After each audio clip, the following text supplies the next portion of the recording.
அன்புக்கினிய மாணவர்களுக்கு வணக்கம். இந்த வீடியோ நம்ம திடநிலைமை அப்படின்ற பாடப்பகுதியில் படிகங்களில் காணப்படக்கூடிய அணுக்களின் எண்ணிக்கையை எப்படி கணக்கிடலாம் அப்படின்றத பற்றி நம்ம பேசுவோம். இதுக்கு உதாரணமாக ஒரு ஸ்மைலி பால் அப்படின்றத நம்ம கையில் எடுத்துக்கலாம். பாருங்கள், இதுதான் ஒரு அணு.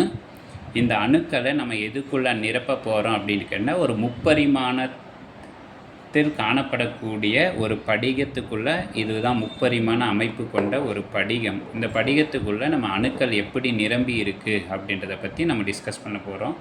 அதில் ஃபஸ்ட்டு நம்ம பேச வேண்டியது எளிய கனசதுரம் அப்படின்னா என்ன அப்படின்னா, எளிய கனசதுரத்தில் காணப்படக்கூடிய அணுக்கள் எங்கே இருப்பாங்கன்னா கார்னர், மூலைகளில் மட்டுமே நமக்கு காணப்படுவாங்க அப்படின்னு சொல்லியிருக்கிறோம். இதில் பார்த்திங்கன்னா இந்த சைடு ஒரு கார்னரில் ஒரு அணு 4ஆக உடைக்கப்பட்டிருக்காங்க. அதே போல் கீழே 4 கார்னரும் ஒவ்வொரு அணுவும் 8 பகுதிகளாக, கீழே 4 பகுதிகள் இருக்குது. இன்னும் 4 பகுதிகள் அதனுடைய மேற்பகுதியில் இப்படி அமைய பெற்றிருக்கும்.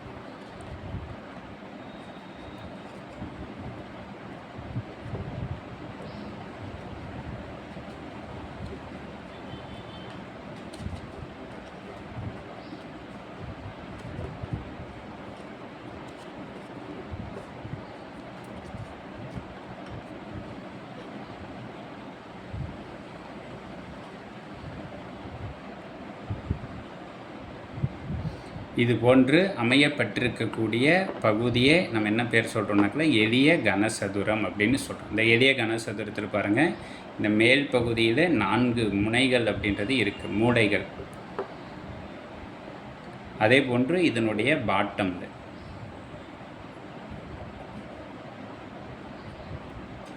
இந்த அமைப்புக்கு என்ன பேர் கொடுக்குறோன்னாக்கில் எளிய கனசதுரம். ஸோ எளிய கனசதுரத்தில் காணப்படக்கூடிய அணுக்களின் எண்ணிக்கையை எப்படி கணக்கிடுவோம் அப்படின்னு கேட்டால் 1/8 பெருக்கல் NC கார்னர் அப்படின்றத போடுவோம். ஸோ கார்னரில் எத்தனை அணுக்கள் அப்படின்றது இருக்குது அப்படின்னு கேட்டால் பாருங்கள், இந்த பகுதியில் 4, அதே போன்று இந்த பகுதியில் 4 அப்படின்னு கேட்டால் மொத்தம் 8. அதனால் என்ன போடுவோம்னா 1/8 இன்ட்டு C, கார்னர் எத்தனை அணுக்கள், 8 அணுக்கள் தன்னுடைய இடத்த பகிர்ந்து கொண்டிருக்கு, 8ன்னு போடுவோம். அதனால் 8 கேன்சல் ஆகிட்டு இந்த படிகத்தில் எளிய கனசதுரத்தில் இந்த பந்துகள் எல்லாத்தையும் சேர்த்தனீங்கன்னா இது போன்ற ஒரு அணுக்கள் அப்படின்றது உங்களுக்கு உருவாகும். அதனால் எளிய கனசதுரத்தில் காணப்படும் அணுக்களின் எண்ணிக்கை நம்ம 1 அப்படின்னு சொல்கிறோம். இரண்டாவது வடிவம் நம்ம பேசக்கூடியது பொருள் மைய கனசதுரம் அப்படின்னு சொல்கிறோம். BCC, பாடி சென்டர்டு கியூபிக்கு. அதில் நமக்கு யார் இருப்பாங்கன்னா ஃபஸ்ட்டு கார்னர், மூலைகளில் நமக்கு அணுக்களின் எண்ணிக்கை காணப்படும். எத்தனை அணுக்கள், 1/C 8C கார்னர். இப்போ இந்த கார்னரில் சென்டரில் யார் இருப்பாங்கன்னா பாடி, பொருளினுடைய மைய பகுதியில் ஒரு அணு இருக்கும். இது எப்படி அமைய பெற்று இருக்குது அப்படின்னு பார்த்தீங்கன்னா,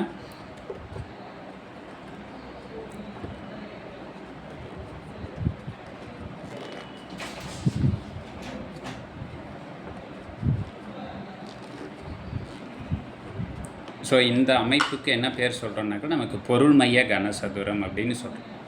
ஸோ பொருளினுடைய மையத்தில் இருக்கக்கூடிய இந்த பந்தானது, கனசதுரமானது எந்த அணுக்களுடனும் தன்னுடைய அமைப்பை பகிர்ந்து கொள்ளவில்லை. அதனால் இந்த பொருள் மைய கனசதுரத்தில் காணப்படக்கூடிய அணுக்களின் எண்ணிக்கை என்ன எழுதுவோம் அப்படின்னு கேட்டாக்கில் 1/8 பெருக்கல் NC, கார்னர் எத்தனை அணுக்கள் இருக்காங்க, 8. அதனால் 8 கேன்சல் ஆகிட்டு உங்களுக்கு எத்தனை அணுக்கள், 1. அதே மாதிரி பொருளினுடைய மையத்தில் பாடி சென்டரில் எத்தனை அணுக்கள் இருக்குது அப்படின்னு கேட்டிங்கன்னா 1/1 இன்ட்டு NB அப்படின்னு போடுவோம். அந்த பாடியினுடைய மையத்தில் பாருங்கள் எத்தனை அணுக்கள் இருக்குது, 1. அதனால் அந்த 1 கேன்சல் ஆகிட்டு 1. உங்களுக்கு 1 + 1 அப்படின்னும் பொழுது மொத்த அணுக்கள் எத்தனை, 2. ஸோ அந்த பொருளினுடைய மையத்தில் ஒரு அணு இருக்குது. இந்த உடைந்த பகுதிகள், பந்துகள் எல்லாத்தையும் சேர்த்தனீங்கன்னா உங்களுக்கு ஒரு அணு. மொத்தம் இந்த பொருள் மைய கனசதுரத்தில் பாடி சென்டரில் 2 அணுக்கள் அப்படின்றது காணப்படும். மூன்றாவது நம்ம பேசக்கூடியது முகப்பு மைய கனசதுரம், ஃபேஸ் சென்டர்டு கியூபிக் அப்படின்னு சொல்கிறோம். அதை பற்றி டிஸ்கஸ் பண்ணலாம். ஸோ முகப்பு மைய கனசதுரத்தில் பொருட்கள் எவ்வாறு அமைய பெற்றிருக்கு அப்படின்னு கேட்டால், இந்த படிகங்கள் முதல்ல கார்னர், மூலைகளில் அணுக்கள் அமைய பெற்றிருக்கும். ஸோ மூலையில் இருக்கக்கூடிய அணுக்களை 4 மூலைகள்லாம் அமைய பெற்றிருக்காங்க. இது கூடவே என்ன வரும்னாக்கா ஒவ்வொருனுடைய முகப்பு பாருங்கள் 1 2 3 4 அதே மாதிரி மேலே ஒரு முகப்பு கீழ்ப்பகுதியில் ஒரு முகப்பு. அந்த பகுதியில் யார் இருப்பாங்கன்னா ஒவ்வொரு அணுக்கள் வந்து பாதியாக இந்த ஒரு பந்து இருக்குன்னா அது பாதியாக பகிர்ந்து கொள்ளப்பட்டிருக்கும். அதனால் 1/2 அப்படின்னு சொல்லுவோம். ஸோ இங்கே அடிப்பகுதியில் ஒரு அணு, அதே போல் நமக்கு ரைட் ஹேண்ட் சைடு லெஃப்டில் ஸோ ஒரு அணுக்கள் இரண்டாக தன்னுடைய இடங்களை வந்து பகிர்ந்து கொண்டு இருக்கும் அப்படின்னு சொல்கிறோம். தென் அதே போல் மேல் இருக்கக்கூடிய மூலைகளில் காணப்படும்.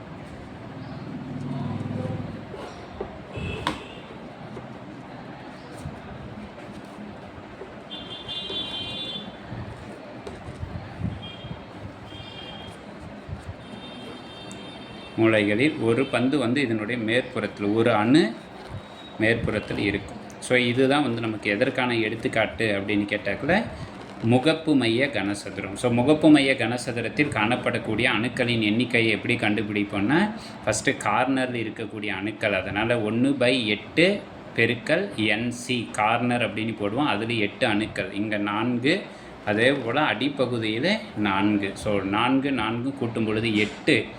அதனால் 1/8 × 8 கேன்சல் ஆகிட்டு உங்களுக்கு ஒரு அணுன்றது இருக்கும். ரெண்டாவது வந்து என்ன பேசுவோம்னாக்கில் NF பொருளினுடைய முகப்பில் எத்தனை அணுக்கள் வந்து பகிர்ந்து கொள்ளப்பட்டிருக்கு அப்படின்னா 1/2 அப்படின்னு போடுவோம். பாருங்கள், ஒரு அணு இரண்டாக பகிரப்பட்டிருக்கு அப்படின்னு சொல்கிறோம். அதனால் 1/2 × NF அப்படின்னு போடுவோம். ஃபேஸ் ஒரு படிகத்தில் எத்தனை முகங்கள் இருக்குது அப்படின்னா மொத்தம் 6 முகங்கள் இருக்கும். இது ஒரு முகம், இதனுடைய எதிர்ப்புறத்தில் இருக்கக்கூடிய இது 2வது முகம், இது 3வது முகம், இது 4வது முகம், இது 5வது முகம், இது 6வது முகங்கள். ஸோ 6 முகங்கள் 6 ஃபேஸஸ் இருக்குது. அதனால் ஃபார்முலா என்ன சொல்லுவோம்னா 1/2 பெருக்கல் NF அப்படின்னு போடுவோம். ஃபேஸில் எத்தனை அணுக்கள் இருக்குது 6 அப்படின்னா 1/2 × 6 கேன்சல் பண்ணும்பொழுது உங்களுக்கு 3 + 1 டோட்டல் நம்பர் ஆஃப் ஆட்டம்ஸ் வந்து 4 இருக்கும். இப்போ இந்த பந்தெல்லாம் ஆட் பண்ணிங்கன்னா இந்த மேலே இருக்கக்கூடிய 4 பந்துகளும் கீழே இருக்கக்கூடிய 4 பந்துகளினுடைய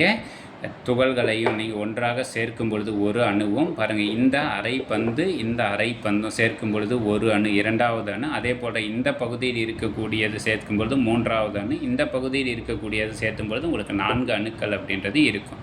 இதுதான் நமக்கு படிக திடப்பொருட்களில் காணப்படக்கூடிய அணுக்களின் எண்ணிக்கையை கண்டுபிடிப்பதற்கான ஒரு உதாரணங்கள். இது வந்து யாருக்கு எடுத்துக்காட்டு சொல்கிறோம்? முகப்பு மைய கனசதுரம், ஃபேஸ் சென்டர்டு கியூபிக் அப்படின்னு சொல்கிறோம். இவர் வந்து எடுத்துக்காட்டு வந்து பாடி சென்டர்டு கியூபிக், பொருள் மைய கனசதுரம் அப்படின்னு சொல்கிறோம்.